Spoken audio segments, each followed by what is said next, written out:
solve the following equation. So what we got ourselves here is a quadratic equation. All right, so to begin, we're going to combine the like terms on the left side of the equation.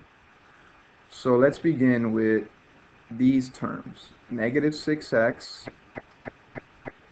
plus 2x and negative 9x.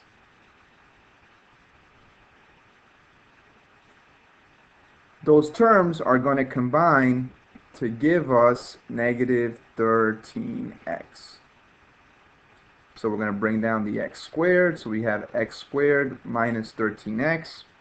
Now we also have to combine the minus 3 here with the plus 153 here, and that is plus 150. So we get x squared minus 13x equals 180. All right, now the next step is to set this equation equal to 0. That's how you solve quadratics. So I'm going to subtract 180 from both sides.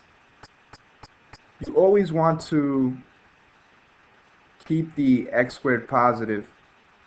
So that's why I'm moving everything to the side of the x squared, just because it makes things simpler.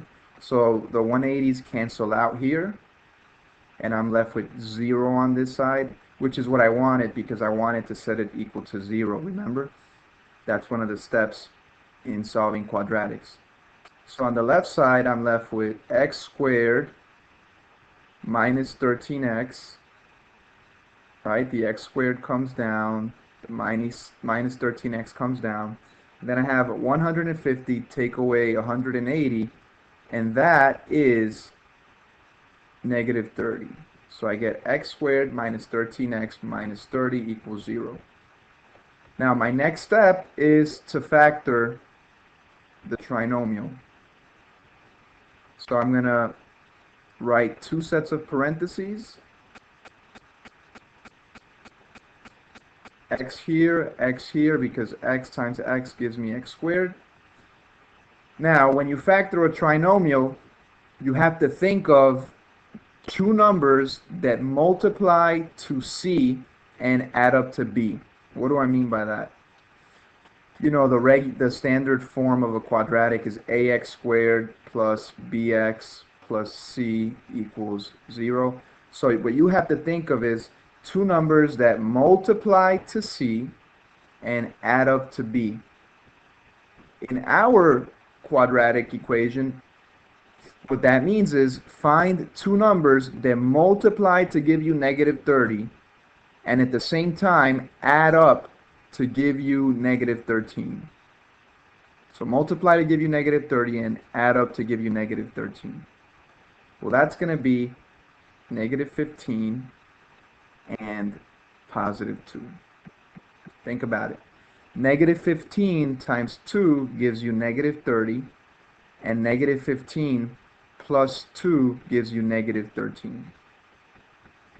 If you're thinking why 10 and 3 won't work, I really encourage you to work out all the different combinations of 10 and 3, making the 10 positive, making the 10 negative, and then with the 3 making it negative, making it positive. And you'll see that 10 and 3, no matter how you arrange it, no matter which one you make positive, which one you make negative, they won't add up to give you negative 13, so the 10 and 3 won't work. This is the only combination that works, negative 15 and plus 2. Okay, so now you're going to split that down the middle, and you're going to write x minus 15 equals 0 here, x plus 2 equals 0 here, and you're just going to solve each equation. So you have the additive inverse of negative 15 here, and you get x equals 15 minus 2 here, minus 2 here, and we get x equals negative 2. So those are our solutions.